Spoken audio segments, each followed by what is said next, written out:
د مجالسو ته څه نگاه کوي، څه عقیدې سره، څه معرفت سره راځي تو ته ملویږي ورکې ضرور، خو څه کوم شي سې راشي.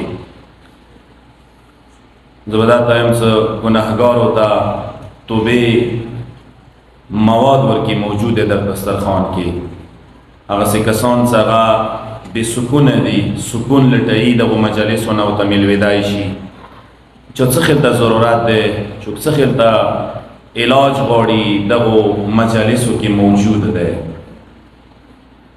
مو فلسفه کې یو بحث دی، موی قابل کې قابلیت وي، فاعل کې فاعلیت وي.